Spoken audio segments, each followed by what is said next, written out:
powered by the Inside the Birds podcast. Now, live from inside the Matt Black Kia Studios, it's Football at 4. All right, Football at 4, powered by the Inside the Birds podcast and brought to you by PropSwap, America's sports betting marketplace. Sell your sports bets and take your profit. Perfect time to use PropSwap during the Masters tournament, which is underway. I think Justin Rose is still 7 under par, 2 shots up on Jordan Spieth.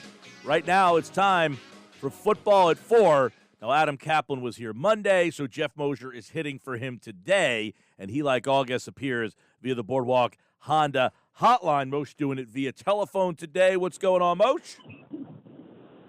How are you doing, Michael? What's going on? Everything is good. It's I see this avatar of you just smiling at me. It's a little different than seeing your face.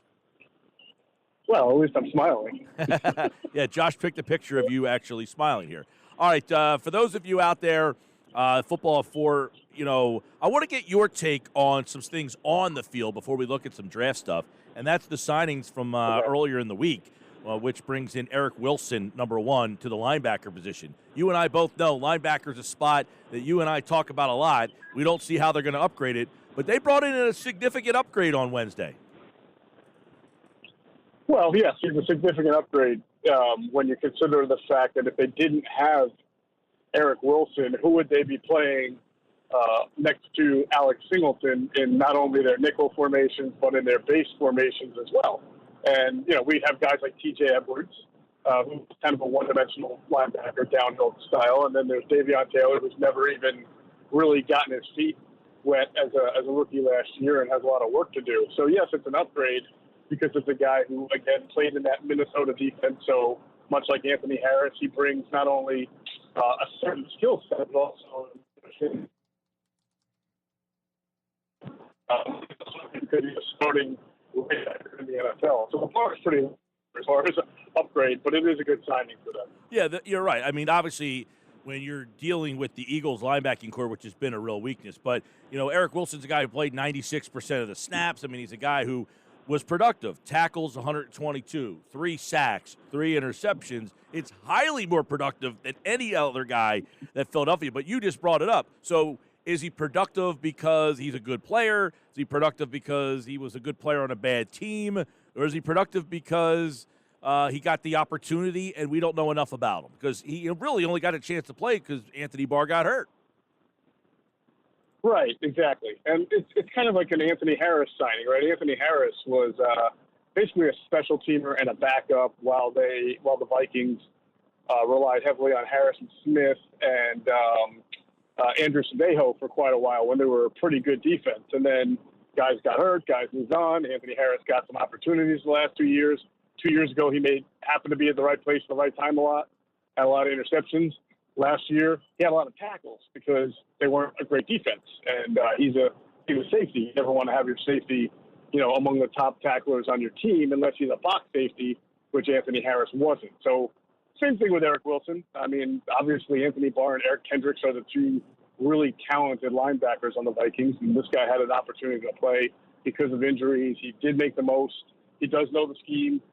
He's not the greatest tackler in the world, but I sense that his role will be mostly in the nickel and dime packages here when they're in 3. And it's really even hard to talk about what they're going to look like in 3 linebacker formations or 2 or 1 right now because the draft is a couple of weeks away, and I still think that that's an area that the Eagles are going to try to hit hard, from round 2 to round 7 at some point. Yeah. And so anybody that they draft will be given a pretty good opportunity to also get the time in there. Now, Jeff, Sal Powell was on with us earlier, and we talked. He really mentioned that they're going to be a big cover 2 team, rely on the corners. You've said on Inside the Birds, you guys think corner. If you're playing cover 2, predominantly, those corners are pretty important in this defense. And if you're not going in with better corners than what you have now, so obviously, we've talked a lot about that cornerback position, but I guess so many different things could happen. But at number 12 right now, would you say that is the most likely position? Forget best player available and yada yada. That the corner is the one that they are most zoned in on. I think if those two guys that we talk about a lot, J.C. Horn and Patrick Surtain, are there, yes, I do. Now let me stop you real quick let me stop you real quick and ask you this: do you think Jonathan Gannon and Nick Sirianni will have some say in that? Hey, I'm playing cover 2. I need to rely on my corners. I need you to get me some corners early in this draft. Do you think they will have that ability? I think what they have, Mike, is not necessarily say in the pick, but a say in obviously the scheme that they're going to run and how important certain positions are to what they want to do. And if you're Howie Roseman, you want to listen in because your chances of succeeding on your pick and hitting on your pick and being a good GM is picking the right player to fit the scheme, right? Like the first 2 years of Chip Kelly's tenure, Chip Kelly did not have a say in the draft. Howie Roseman was making the picks, but certainly when you pick a guy like Marcus Smith, a pass-rushing outside linebacker for a 3-4 scheme, which you would normally not pick, you're doing it because your coaches and your head coach and the scheme you run dictate that. So I do think everything just kind of folds in. They really need corners. They are going to play a lot more cover 2. They're going to play cover 3 as well. And it just so happens that where they're picking, there should be some really good cornerbacks available that will also happen to probably be the best players on the board. And so I think it's all going to fold into that. I can't imagine that Howie is going to make a pick without the input or the collaboration of everybody on the team, including the coaches. I don't know, though, that they get more weight or priority than anybody else. But, again, you're a good GM. You want to pick the right players for the scheme you're going to run. Yeah. Well, how much say did Jim Schwartz get with his scheme? I mean, did he say, hey, get me some linebackers, and then he got nothing? Well, Jim got a linebacker on day 3 last year that just happened to be a guy who wasn't ready to play, which they should have known, but he differently. But Jim, I mean, think about when Jim first took the job, right?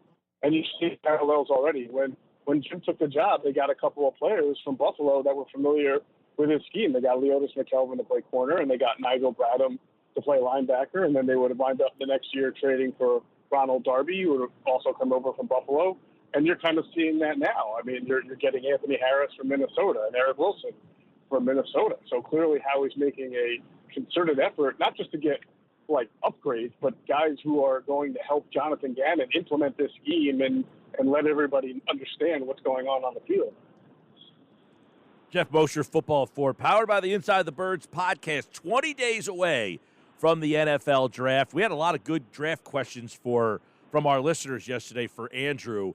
That was fun. So if you guys have questions that you want to pass Jeff's way, we'll try to fit some in between now and the end of the segment. But before we get to that spot, they did bring in Jordan Howard, by the way, as well. And I know that they had him last year, but they kind of brought him in late in the season. Do you think this kind of negates adding a running back with one of those 11 picks? Because they only have Boston Scott and Miles Sanders, really, I think, on the roster. Absolutely not. It shouldn't. Again, I'm not part of the front office, but it shouldn't. It's a one-year deal. It's very little money. It's the right type of move to make because you'd never want to be forced to draft at a certain position in any round of the draft. You want to be able to take the best player. So if you happen to make your picks and you don't get a running back, then you say, okay, we still have Jordan Howard to go along with Miles Sanders and Boston Scott. However, if there's a really good running back there, someday where, round 3, round 4, round 5, who fits what you do or is that thumper that you're looking for, you can still draft that guy. And if he has a really nice camp, nobody says that Jordan Howard has to make the 53-man. I don't know. I haven't seen the structure of the deal. I doubt there's a lot of guaranteed money in it. Signing this late and being on his, third team now, or fourth team in 4 years.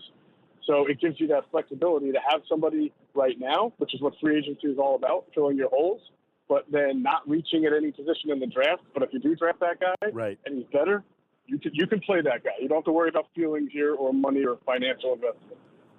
If there's a corner at 12, Horn or Patrick Surtain, or there's a wide receiver, Waddle, Smith, where do you go? I go corner. I go Patrick Surtain. Look, I think Jalen Waddle is going to be a very interesting player. I've heard from, on Inside the Birds we've talked about with Greg Cosell, the Tyreek Hill comparison. Definitely a player you want to put on the move a lot. I mean, he's certainly got a lot of explosion, but it's just – and ordinarily I would say, hey, whoever you have ranked higher, that's how I go BPA. If you have Waddle as ranked way higher numerically on your board than Surtain or Horn, then you probably should do that. But I have a feeling that this team is going to judge them all as they're all pretty darn good. And it's been too long, Mike. 21 years now since they took a cornerback in the first round in a league that's all about stopping the pass. Like, at some point, you have to invest some draft capital in cornerback and hit. All right, let's. We got some questions on the stream coming in for Geoff. So if you have a question that you want Geoff to target, send it in on the stream or the text board, 609-403-0973. Here's one for you. It says, Geoff, love Inside the Birds. That's number one. I've noticed the last couple days with Andrew and now today, we've had a lot of cross listeners from Inside the Birds and the Football at 4 segment, so that's good. Today, Daniel Jeremiah said the Panthers may take offensive line at 8. Do you think that it's likely, and would that increase the chances the Eagles get a corner at 12? Yeah, certainly. That's something we've talked about. The Panthers are kind of a wild card team now that they got their quarterback because they really need offensive line help, but they also need cornerback help. So you hope, if you're the Eagles, and you want either a corner, then that you would hope the Panthers took the offensive lineman, and that it pushes those two cornerbacks down a little bit, but you just never know.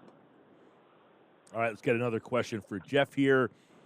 If the Eagles get a corner at 12 and Farley falls back to the back end of the first round, would it be good for the Eagles to move up and take him there or stay at 37 and get a guy like Asante Samuel? This is an interesting question to me, Geoff, because Farley, as we know, Adam has been on the show saying he might fall out of the first round. You know, the Eagles famously took a injured corner in the second round a couple of years ago, and that didn't work out so well for him. Totally different injury, but Farley has 2 back procedures. That kind of worries me a little bit, but would you take him if he's falling deep in the first round, or wait till 37 and see if he goes there, or just pass on him altogether? I think I wouldn't pass on him altogether. I also wouldn't be scared, per se, by what they went through with Sidney Jones. You have to trust your talent evaluation. I'm not sure I would give up draft capital, move back in the first round for him unless I knew the full extent of his medicals and how the team felt about him. But I certainly would consider him at 37 overall and not fear the Sidney Jones syndrome all over again. I don't think you can do that. You know, great players, sometimes you miss on them. Eagles more than lately have done that. But if you really love a guy and you thought he was top 15 or top 10 and he's there at 37 and you're confident he can recover from the surgeries and be an effective player, then you take him. You don't have any problem with going round 1 corner, round 2 corner, do you? I'm laughing because we talked about that last time I was on, and somebody listened to it and thought that I don't know how they thought this, Mike, because we were talking about guys like Surtain and Horn, and I said I have no issue with the Eagles going corner first round, corner second round. I must have said cornerback first round, cornerback second round, and some guys called me a lunatic because I wanted a quarterback in the first round and a quarterback in the second round. So he clearly didn't hear the context of the conversation you and I were having. But yes, to repeat, I am very comfortable with the Eagles going corner back first round and cornerback second round, as long as those are the guys that they feel are the highest at the position in both rounds. Yes. Well, as Brian in Ocean City wants to know, what is Geoff's cell service? Your phone is a little. Is it bad? It's a little. Normally, too, you're on video, so you sound a lot better on video than you do phone. Apologies. I am on the New Jersey Turnpike coming back from a little family trip upstate New York. All right. So then with that, I want to transition to a report. I guess you could call it a report, something from Mike Florio over at Pro Football Talk. So since you've been away, this came out today. Now, a lot has happened in this Deshaun Watson case today. There's a lot of new news in this Deshaun Watson case today. But that being said, according to Florio, there's one team to watch closely as a destination for Deshaun Watson, the Eagles. As one league source explains it, the Eagles are sufficiently determined to upgrade the team, and they would pursue Watson if the window opens for doing so. So would you think that Jeffrey Lurie, knowing his background, would he have any interest in greenlighting a trade for Deshaun Watson? I will just repeat what we've said on Inside the Birds a couple of times. Going back 2 or 3 weeks ago, are the Eagles interested? Of course they're interested. They have uncertainty at the quarterback position right now. They're always looking for top-level quarterback. But a move like this, with what's going on right now with that guy, would not be approved or made by Jeffrey Lurie unless first his team of security people, and that might not just be Eagles employees, it might be police, it might be outside, outsourced help investigators, are completely and 100% satisfied that everything that's being said about Deshaun Watson right now is not true. And Jeffrey Lurie would have to be 100% confident that Deshaun Watson's character isn't what it's being alleged to be right now before any kind of move or any kind of thumbs up is going to be made. And Mike, that takes time. I mean, it's not just one. It's not sending Big Dom over down to Houston to talk to a few people. It's an expensive type of work that has to be done. Geoff, just to give you some update on today, the news today is that the court in Texas ruled that the women have to attach their name to the lawsuit. They cannot be Jane Doe. So they now need to step forward. And the woman that came out on Tuesday, she said she's been getting death threats, which means what? Some of these women are probably going to say, well, she's getting death threats. I don't want to deal with that. And that's Watson's course of action at this point. So that's what's happened today, is that some people feel that if the women don't come out with their name, they might throw the cases out. Yeah, well, as we've seen in the past, Mike, even when, like the Ezekiel Elliott situation, where he was never found guilty in any court, never accused, I believe, of doing anything wrong, and handed him a 6-game suspension. So when you're the Eagles or any team that's looking into this and trading a potential trade for Deshaun Watson, you can't just rely on what the courts are going to say. You have to also rely on what's going to happen with the NFL investigation, and then, of course, what your own feedback is. So interest, yes. I mean, at this point, though, I don't see anything happening anytime soon with all this stuff still hovering around. All right, some more questions coming in. This one's from Frank. He says, what does Geoff think about Dallas coveting Kyle Pitts? How hard would Dallas be to stop with Pitts? Now, can they stop anybody is the question. But what about this Mortensen report that it says they're basically infatuated with Kyle Pitts? Hey, I mean, there's only one football, right? They got a lot of weapons. They've got Cooper. They've got Zeke we just talked about. They got CeeDee Lamb. You add Pitts to that offense, sure, it's great. But does that help improve their defense, which hasn't been that good? No. So, I mean, I look at it and I say, all right, any team here is going to draft. When you're not drafting a quarterback, right, any team that's drafting one player can't just rely on that one player to, take them where they're looking to go. Quarterback is different, obviously. We've seen that. We all think that the Bengals probably have a better future with Joe Burrow than they've had in the last 5 or 6 years because that's the impact a quarterback has. But if Dallas takes Kyle Pitts, yeah, they're really tough to defend, but they're already tough to defend. So what do they go from, with Dak healthy, do they go from 26 points a game to 31? You're still going to have to score a lot of points to beat them nonetheless. Absolutely. And, look, I thought last year they took Lamb. I thought they should have taken a defensive player. Lamb's a great talent. He still had about 900 yards. I mean, it wasn't like he blew the top off the place. Now, he had 5 different quarterbacks playing with them. He might be a superstar, but their defense was so bad last year. Can they get better? They fired Mike Nolan. We'll see. They brought Dan Quinn in there. It's going to be interesting. I think one of the more interesting storylines in round 1 anyway, Geoff, is the whole chess match between Dallas at 10, New York at 11, and Philadelphia at 12. You have 3 division rivals back to back to back. And I think that's going to be an obstacle for Philadelphia, at least if you mentioned, hey, they might want to trade back up. Well, they're not trading up with Dallas and New York. I think we know that. Yeah, I also wonder if some of these reports of who Dallas is infatuated is, as you know, this time of the year, it's silly season. You're trying to throw teams off. Maybe it's intended to stop the Eagles from trading up above them with 9 with Denver because they think, it's okay. Dallas is going to take Pitts or whatever offensive weapon is there. We can sit here and get to 10, Yeah. All the reports of guys infatuated with X, Y, and Z, teams infatuated with X, Y, and Z, you have to take those with a grain of salt at this time. Well, let me ask you this: the Deshaun Watson story. Is that the Eagles slipping that out there to see what the reaction is? Like, what the fans' reaction is? Like, yo, get this guy or steer clear of this guy. Do they kind of want to test crowdsourcing? What's that? Crowdsourcing, huh?